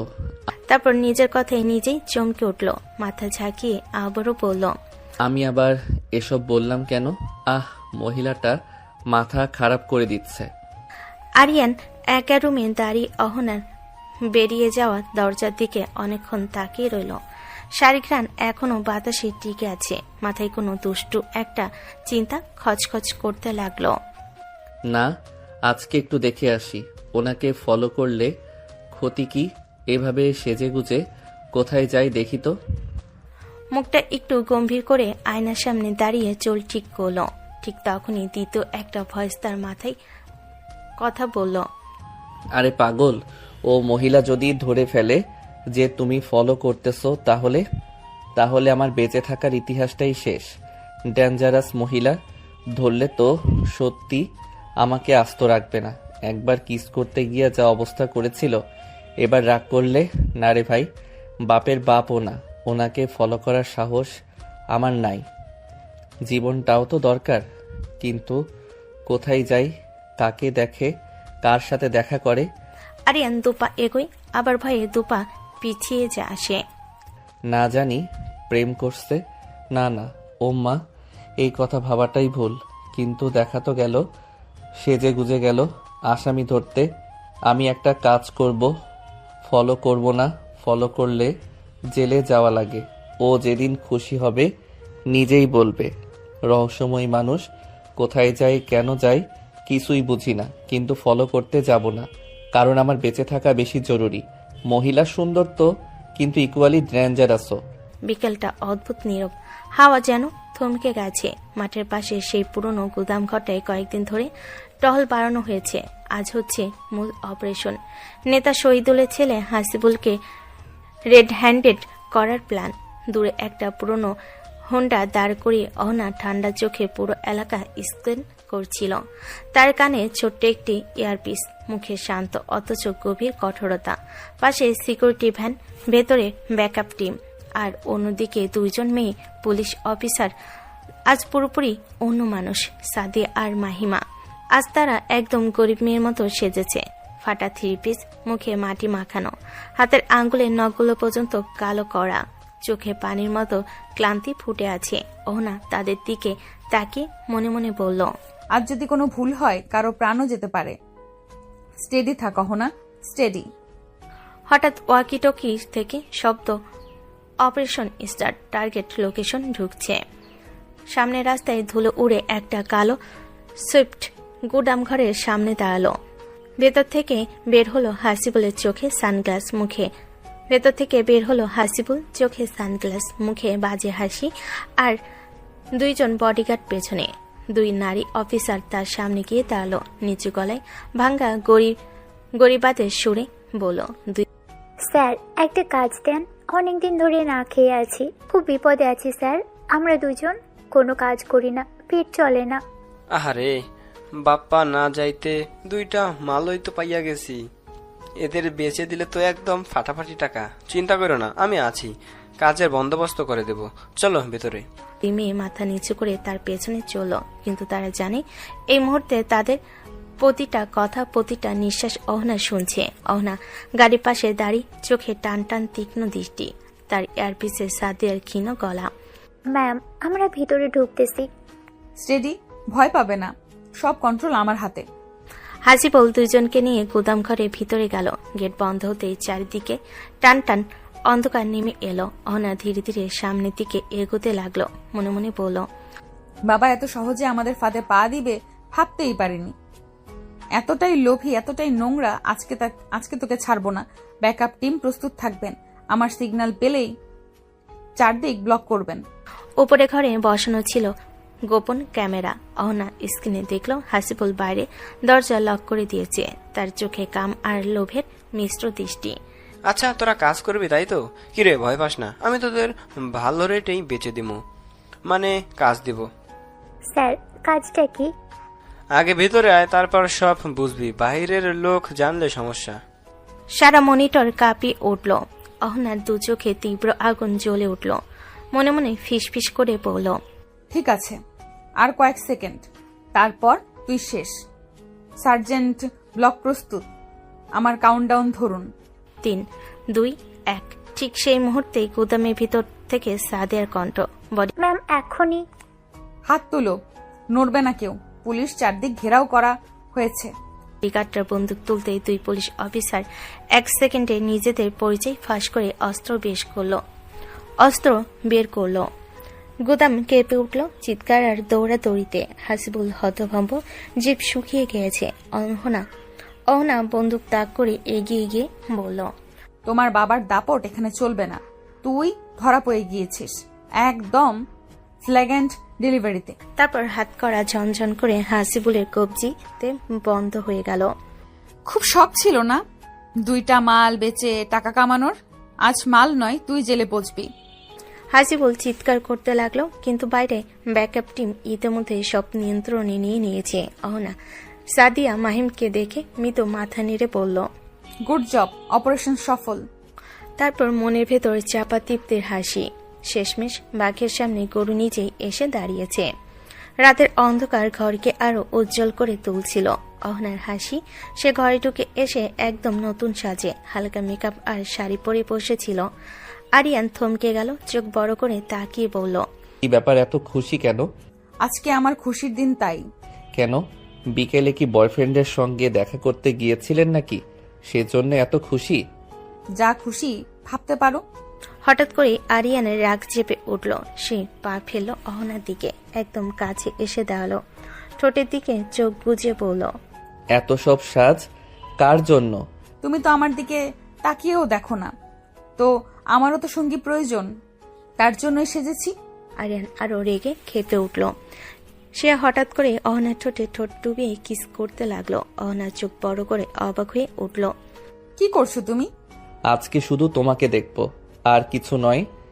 অহনা ধীরে ধীরে আরিয়ানের কাছে সরে গেল, চোখে মিশ্র উচ্ছ্বাস আর লাজ। দুজনেই ইতিমধ্যে বাতাসে এক অদ্ভুত উত্তেজনা ঘুলে গেল। আরিয়ান আবার কিস করতে করতে ধীরে ধীরে অহনাকে কোলে তুলল। অহনা আর রেগে লাজে নিজের হাত তার বুকের পাশে রাখল। দুজনের মধ্যে শান্তি আর উত্তেজনা একসাথে মিশে গেল। অহনা মনে মনে ভাবল, আজ সত্যি তুমি আমার কাছে ধরা দিলে আরিয়ান। আরিয়ান অহনাকে কোলে তুলে বিছানে শুয়ে দিল, তার চোখে মিশ্র উচ্ছ্বাস আর প্রণয়। আরিয়ান চোখে চোখ রেখে বলল, অহনার চোখে লাজ আর নরম হাসি মিশে গেল। সোনা, আমি তোমাকে ভালোবাসি, আজকে এত আদর করব যে তুমি ভুলতে পারবে না। আরিয়ান প্লিজ একটু সরো।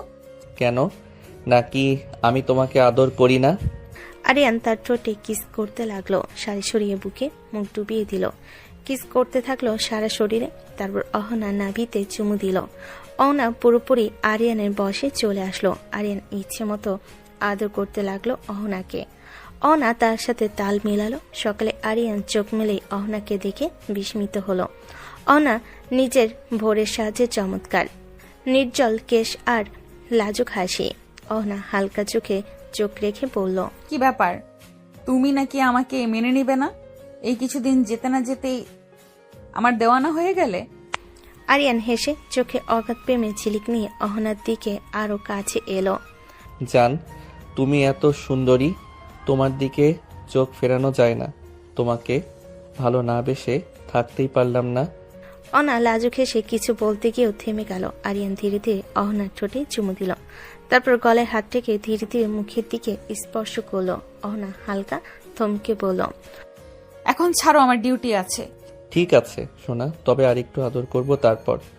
অহনা হালকা হাসি দিল, আরিয়ানের হাতে হাত মেলালো। তার দুজনেই শীতল হয়ে একে অপরের কাছে নরম ভাবে আর নিঃশব্দে থাকা শুরু করলো। ঘরে শুধু হৃদস্পন্দন, নরম হাসি আর শান্ত উত্তেজনার শব্দ। আরিয়ান মনে মনে ভাবল, আমাকে তোমার দেওয়ানা বানাতে গিয়ে তুমি নিজেই কখন আমার দেওয়ানা হয়ে গেছো বুঝতেই পারছো না সোনা। রাত গভীর, ঘরে শুধু মিলান আলো আর নিস্তব্ধতা। অনা ধীরে ধীরে নিঃশব্দে আরিয়ানের কাছে এসে তার আঙ্গুল ছুঁয়ে নিল, যেন আদর করছে, কিন্তু আসলে তার ফিঙ্গারপ্রিন্ট নিয়েছে। আরিয়ান তখন আধো ঘুমে, কিছুই টের পেল না। অহনার চোখে তখন শুধু একটাই আগুন, সত্য জানার আগুন। পরের দিন সকালে অহনা ল্যাবে গিয়ে একা দাঁড়িয়ে, ভাইয়ের খুনের দিন উদ্ধার হওয়া চাকুটির সামনে, তার উপর শুকিয়ে যাওয়া পুরনো রক্ত, সেই সাথে আজ রাতে চুরি করে আনা আরিয়ানের ফিঙ্গারপ্রিন্ট। তার হাত থরথর করছে, সে প্রার্থনা করছে হে আল্লাহ, দয়া করে ম্যাচ যেন না করে। কিন্তু স্ক্রিনের মেশিনে শব্দ হলো বিপ। লাল রঙে লেখা ম্যাচ ফাউন্ড। হাত থেকে শরীর পর্যন্ত নিস্তেজ হয়ে গেল। অহনা তার নিঃশ্বাস থেমে গেল, চোখ বড় হয়ে স্ক্রিনের দিকে তাকিয়ে রইল। অহনার মনে ভেতর ঝড়। অহনা মনে মনে চিৎকার করে উঠল, না না, এটা কি সত্যি হতে পারে না। আরিয়ান, তুমি আমার ভাইকে খুন করেছো? তার দম যেন বন্ধ হয়ে এলো। চোখের সামনে বারবার ভাইয়ের রক্তাক্ত শরীর ভেসে উঠছে, আর সেই হাতে ধরা চাকু এখন স্পষ্ট, সেটা আরিয়ানের হাতের ম্যাচ। অহনান নরম কণ্ঠ যেন ভেতর থেকে বের হয়ে এলো, আরিয়ান, আমি মনে প্রাণে চেয়েছিলাম তোমার হাত যেন ম্যাচ না করে। আমি চেয়েছিলাম তুমি নির্দোষ হও, আমি চাইনি তুমি সেই খুনি হও। তার চোখ বেয়ে পানি গড়াতে লাগলো। ফাইলের উপর পড়ে ছড়িয়ে গেল সেই অশ্রু। অহনা নিজের মনে কথাগুলো বলতে থাকে, কিন্তু কি হলো, সেই তোমার হাতের সাথেই ম্যাচ করলো। আমার সন্দেহ, আমার দুঃস্বপ্ন আজ সত্যি হয়ে গেল। এবার আমি কি করব আরিয়ান? আমি একজন অফিসার, আমি তোমাকে ছাড়তে পারি না।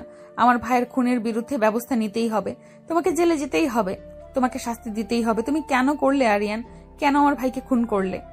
অনার চোখে শুধু শূন্যতা। অফিসের বড় চেয়ারে বসে সে দেওয়ালের দিকে তাকিয়ে রইল। চোখের পানি থামছে না, বুকে ব্যথা থামছে না, হাত কাঁপছে। একদিকে ভাইয়ের মৃত্যু, অন্যদিকে সেই আরিয়ান, যাকে সে ধীরে ধীরে মনে গভীরে স্বীকার করে ফেলেছিল। সবকিছু ভেঙে গেল এক মুহূর্তে। দুপুরবেলা অহনা বাড়ির দরজায় আসলো কয়েকজন পুলিশ তার সাথে, তার হাতে অ্যারেস্ট ওয়ারেন্ট। আরিয়ানের মা চমকে চোখ বড় করে ফেলেন। কি ব্যাপার অহনা মা, হঠাৎ এত পুলিশ কেন? মা, আমরা আরিয়ানকে আটক করতে এসেছি। আরিয়ান, সে কি করেছে? আরিয়ান আমার ভাইকে খুন করেছে, তাও সেটা 4 বছর আগে। এক মুহূর্তে বাড়ির সবাই যেন স্থবির হয়ে গেল। হঠাৎ চুপচাপ তার মাথায় আকাশ ভেঙে পড়ার মতো অনুভূতি। আরিয়ানের বাবা ও ভাবি একেবারে স্থবির। আরিয়ানের চোয়াল কেঁপে উঠল। অহনা আরো বলল, আমাদের কাছে তখন তেমন কোনো প্রমাণ ছিল না, সিসিটিভি ফুটেজটাও স্পষ্ট ছিল না, তাই আমরা এতদিন কিছু করতে পারিনি। সত্যটা জানার জন্য আমাকে বাড়িতে আসতেই হয়েছিল। আমি আরিয়ানকে বিয়ে করে এই বাড়িতে আসি, যাতে সবকিছু জানা যায়। আজ আমি নিশ্চিত প্রমাণ পেয়েছি যে খুনটা আরিয়ানের হাতেই হয়েছে। বাড়ির সবাই হতবাক, কেউ কিছু বলতে পারছে না। আরিয়ানের মা চিৎকার করে ফেলেন, না না, এটা কি বলছো অহনা? আমার ছেলে, আমার আরিয়ান এসব করতে পারে না। আরিয়ান নিজের জন্য কাঁপতে লাগলো। চোখের সামনে সব ভেসে পড়ল, চোখের সামনে সব ভেঙে পড়ল। ভালোবাসা, বিশ্বাস, সব। অহনার চোখে তখন শুধু আগুন। তোমাকে শাস্তি পেতে হবে আরিয়ান। আমি আমার ভাইকে হত্যা করার অপরাধে তোমাকে ছাড়ব না। ঘরটা আজ অদ্ভুত নীরব। জানালার পর্দা সামান্য দুলছে। আরিয়ান ধীরে ধীরে এগিয়ে এসে ঠিক অহনার সামনে দাঁড়ালো। তার চোখ দুটো লাল, রাগে না কষ্টে বোঝা মুশকিল। বাবা, এতগুলো দিন আমার সঙ্গে থেকে আমাকে এই চিনলেন, এই আমার প্রতি আপনার বিশ্বাস, ভালোবাসা। অহনার ঠোঁট শক্ত হয়ে গেল, চোখে কোনো আবেগ নেই, শুধু বরফের মতো ঠান্ডা কঠোরতা। এখানে বিশ্বাস ভালোবাসার কিছু নেই আরিয়ান, সবকিছু প্রমাণের হাতে। আমার ভাইকে যে চাকু দিয়ে খুন করা হয়েছিল সেটাতে তোমার ফিঙ্গারপ্রিন্ট মিলেছে। একটা ফিঙ্গারপ্রিন্ট দিয়ে আমাকে খুনি বানিয়ে দিলেন আপনি, এই তো আপনার বিচার? আইন প্রমাণেই বিশ্বাসী, এখানে আবেগের কোনো জায়গা নেই। আমি তো বুঝতে পেরেছিলাম আপনি এই উদ্দেশ্যেই এই বাড়িতে এসেছেন, শুধু প্রতিশোধ, শুধু আমাকে দোষী প্রমাণ করার জন্য। তুমি কিভাবে বুঝলে? সেদিন যে ছবিটা পড়ে গিয়েছিল সেটা ছিল আপনার ভাইয়ের ছবি। চেহারাটা আমি চিনেছিলাম, কারণ সে আমার কলেজের বন্ধু ছিল। বন্ধু, এই শব্দটার কোনোদিন উচ্চারণ করবে না তার জন্য। বন্ধু হলে খুন করতে পারতে না, তুমি পারতে না। অহনার কণ্ঠ ভেঙে গেলেও সে নিজেকে সামলে নিল। আরিয়ান নিঃশব্দে তাকিয়ে রইল তার দিকে, কষ্টে অভিমানে অসম্ভব এক অপমানের যন্ত্রণায়। যাকে আমি প্রাণের মতো মানতাম, যে ছেলেটা আমার পাশে বসে স্বপ্ন দেখত, তার খুনিকে খুঁজে বের করতে চাই আমি নিজেই, কিন্তু আমাকে নয়, সত্যিকারের খুনিকে ধরে আনুন। অহনা, আমি আপনার ভাইয়ের অপরাধী না। ঘর আবার নীরব হয়ে গেল, কিন্তু এই নীরবতার ভেতর জমে উঠল সবচেয়ে বিপজ্জনক ঝড়, অবিশ্বাস আর অজানা সত্যের সংঘর্ষ। অহনার দাঁত কাঁপছে, সে বারবার কিছু বলতে চাইছে কিন্তু শব্দ বেরোচ্ছে না। আরিয়ান ধীরে ধীরে সামনে এগিয়ে এলো, তার চোখে আর রাগ নেই, আজ শুধু গভীর কষ্ট আর বিষাদ। অহনা, আমি সিয়ামকে পেয়েছিলাম রক্তাক্ত অবস্থায়, ওর পেটে তখন ছুরি গেঁথেছিল, আমি শুধু সেটা টেনে বের করেছি। হয়তো সেই বের করার কারণেই আমার ফিঙ্গারপ্রিন্ট সেখানে গেছে। আমি সিয়ামকে হাসপাতালে নিয়ে গিয়েছিলাম, কিন্তু ডাক্তার তখনই তাকে মৃত ঘোষণা করে। তখন আমার আর কিছু করার ছিল না অহনা। আর আপনি না জেনে না শুনে আমাকে প্রতিশোধের জন্য বিয়ে করলেন। আমার জীবনটাকেই প্রতিশোধের অংশ বানিয়ে দিলেন আপনি। আমার ভালোবাসা নিয়ে খেলতে পারলেন আপনি। বাক্য শেষ হতেই অহনা যেন ভিতরটা হারিয়ে ফেল, তার মুখ হঠাৎ নিস্তব্ধ, চোখে আশ্চর্য আর ভয় মেশানো পানির ছায়া। আরিয়ান থামো। মোবাইলটা হাতে নিয়ে সে কাপা ঠোঁটে নাম্বার ডায়াল করলো। নগ্ন ফোন বাজতেই ওপাশ থেকে গম্ভীর কণ্ঠ। হ্যালো অহনা। স্যার, আমি আমার ভাইয়ের কেসটা স্থগিত করতে চাই। কি বলছো তুমি? তোমার এত বছরের সাধনা, প্রমাণ, লড়াই, এসব কি খেলনা? না স্যার, কেসটা আমি আবার রিওপেন করব, কিন্তু আমার কিছুদিন সময় লাগবে। আমাকে কিছু জিনিস যাচাই করতে হবে। আচ্ছা ঠিক আছে, তোমার যা ভালো মনে হয় করো, আমি তোমার উপর ভরসা রাখছি। কল কেটে যাওয়ার শব্দে ঘরটা আবার নীরব হয়ে গেল। অহনার হাত থেকে মোবাইলটা ধীরে ধীরে নিচে নেমে এলো। আরিয়ান তখনও দাঁড়িয়ে নিঃশব্দে, কিন্তু তার চোখে ক্ষত। অহনা মাথা তুলল, তার চোখে আজ প্রথমবার ভয় আর অপরাধ বোধের ছায়া। ঘরটা নিস্তব্ধ, আরিয়ানের চোখ দুটো লাল, মুখে কেমন শক্ত ভাব। সে ধীরে ধীরে ঘর পেরিয়ে বেলকুনিতে গিয়ে দাঁড়ালো। হিম হাওয়া বইছে, কিন্তু তার ভেতরে আগুন আরো তীব্র। অহনা তার পিছনে দৌড়ে এলো। আরিয়ান প্লিজ, আমার কথা শোনো।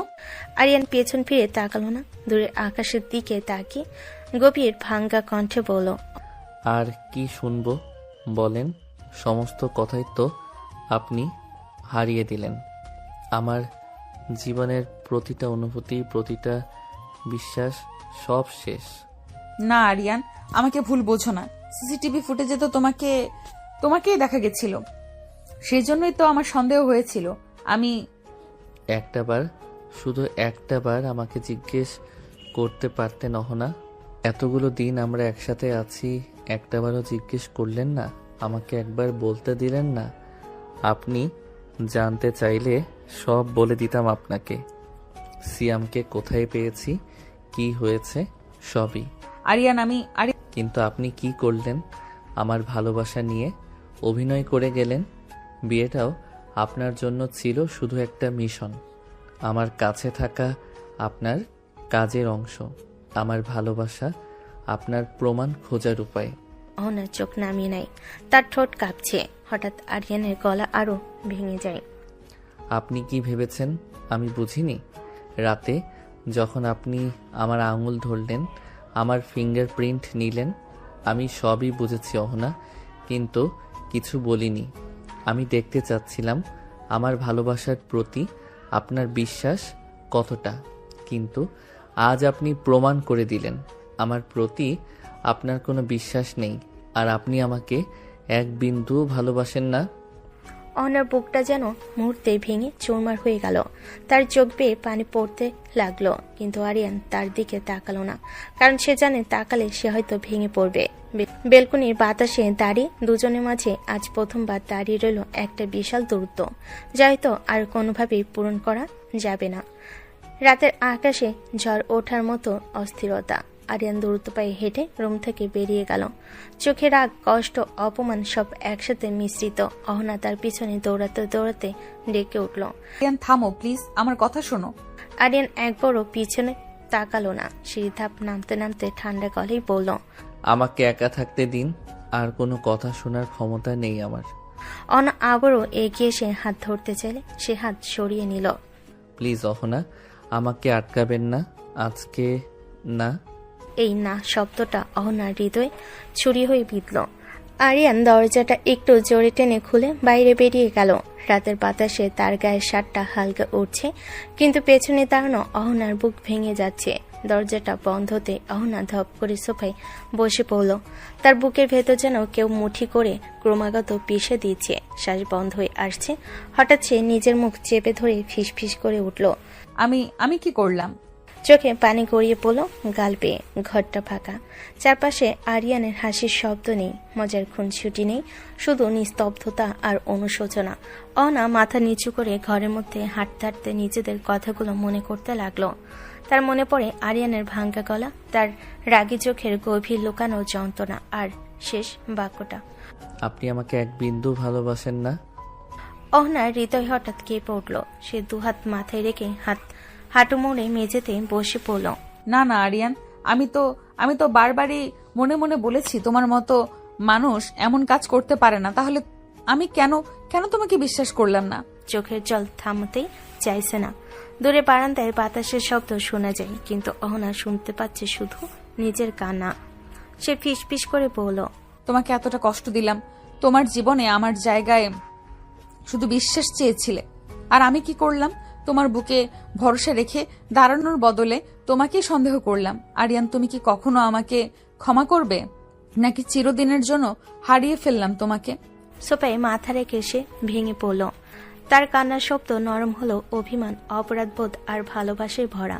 ঘর জুড়ে নরম আলো, টেবিলের উপর থাকা মিষ্টির বাক্সটা যেন আজ ব্যঙ্গ করছে। সকালে যে আনন্দে ছিল, রাতে তা নেই। অনার সোফার সামনে মেঝেতেই হাঁটু গেড়ে বসে আছে, মাথা নিচু, চোখ লাল, মুখ ভেজা। তার কান্না হালকা শব্দ চারিদিকে ছড়িয়ে আছে। এমন সময় ধীর পা ফেলে আরিয়ানের মা এগিয়ে এলেন, তার মুখেও দুশ্চিন্তার ছাপ। মা, কান্না করো না, সব ঠিক হয়ে যাবে। অনা মুখ তুলে তাকাতেই আর কাঁদা থামলো না। হঠাৎ উঠে এসে আরিয়ানের মায়ের বুকে মুখ লুকিয়ে দিল। মা, আমি সত্যিই খুব বড় অপরাধ করে ফেলেছি। আমি কি করলাম মা? আমি তো শুধু আইনের পথেই হাঁটলাম। সকল প্রমাণ সবকিছুই আরিয়ানের বিরুদ্ধে ছিল। আমি কি করতাম বলুন?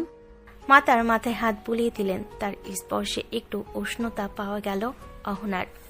মা, তোমার এত কষ্ট হচ্ছে আমি দেখছি, কিন্তু একটা কথা, তোমার একটা বার ছেলেটাকে জিজ্ঞেস করা উচিত ছিল। একটা বারই তো, তাহলে এত বড় ভুল বোঝাবুঝি হতো না। আমি জানি মা, আমারই ভুল। আমি কেন তাকে জিজ্ঞেস করলাম না, ভরসা করলাম না কেন? আরিয়ানের মতো মানুষ, সে কখনো এমন করতে পারে না। মনে মনে জানতাম, তবুও বিশ্বাস করি নাই।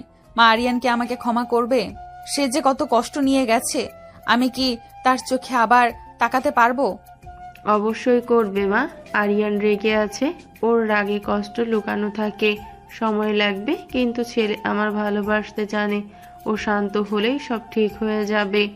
আমি শুধু চাই সে যেন আমাকে ঘৃণা না করে। না মা, ও এমন না, তুমি শুধু তাকে সময় দাও, সত্যি নিজেই সামনে আসবে। অহনা চোখ মুছল ভাঙা হৃদয়ে। একটু হলেও শান্তি নামলো, কিন্তু তার ভেতরে এই একটাই ভয়, আরিয়ান ফিরে আসবে তো। রাত 12টা বাজে, বাড়ির সব বাতি নিভে গেছে, শুধু ড্রয়িং রুমের ল্যাম্পটা জ্বলে। সোফার কোণে গুটিসুটি মেরে বসে আছে অহনা। চোখ দুটো ফুলে উঠেছে কান্নায়। কতবার ফোন হাতে নিয়েছে, আবার রেখে দিয়েছে। দরজার উপরে তাকিয়ে আছে, যেন অপেক্ষায় প্রাণটা উতলা হয়ে যাচ্ছে। এমন সময় ঠক ঠক আওয়াজে দরজার কপাট নরম শব্দ করে ভেতরে ঢুকলো আরিয়ান। মুখটা ক্লান্ত, চোখের আগের দাগ এখনো আছে, কিন্তু তবুও ওকে দেখার সঙ্গে সঙ্গে অহনার বুক হালকা হয়ে গেল। 1 সেকেন্ডও দেরি না করে অহনা ছুটে গিয়ে তাকে শক্ত করে জড়িয়ে ধরল। কোথায় ছিলে তুমি এতক্ষণ? আমি চিন্তায় পাগল হয়ে যাচ্ছিলাম আরিয়ান। আরিয়ান একটু অবাক হয়ে হাত তুলল, কিন্তু জড়িয়ে ধরল না, শুধু দাঁড়িয়ে রইল স্থির। এত চিন্তা কিসের? আমি ভেবেছিলাম তুমি হয়তো আর ফিরবে না। তুমি যদি চলে যাও, আমি কি নিয়ে বাঁচবো বলো? বাঁচবে না কেন? তুমি তো আমাকে ভালোবাসোই না। কে বলেছে আমি তোমাকে ভালোবাসি না? আমি তোমাকে অনেক অনেক ভালোবাসি সোনা। ভালোবাসলে অবিশ্বাস করতে না। আমাকে একবারও জিজ্ঞেস করনি তুমি, একবারও না। ক্ষমা করে দাও আমাকে আরিয়ান, আমি সত্যিই বুঝতে পারিনি। আমি চেয়েছিলাম তোমার ফিঙ্গারপ্রিন্ট ম্যাচ করলে সব শেষ। তোমার প্রমাণ তো আমার চেয়ে বড় হয়ে গেল, তাই না? না না, তা না। আমি মনে মনে চাইছিলাম তোমার ফিঙ্গারপ্রিন্ট যেন ম্যাচ না করে। আমি প্রার্থনা করছিলাম সোনা, যেন তুমি নির্দোষ হও, কিন্তু ম্যাচ হয়ে গেল। আমার মাথা কাজ করেনি। আমি কি করতাম বলো তো? আইন আমার হাত বাধা রেখেছিল। আমি ভয় পেয়েছিলাম, সত্যি ভয় পেয়েছিলাম। আরিয়ান নিঃশ্বাস পেল, রাগ একটু নরম হলো, চোখের গভীরতায় কষ্টের নরম ছায়া দেখা গেল। ধীরে হাত বাড়িয়ে অহনার চোখের পানি মুছে দিল। তুমি যদি আমাকে আগে একবারই জিজ্ঞেস করতে, আমি সব বলে দিতাম অহনা।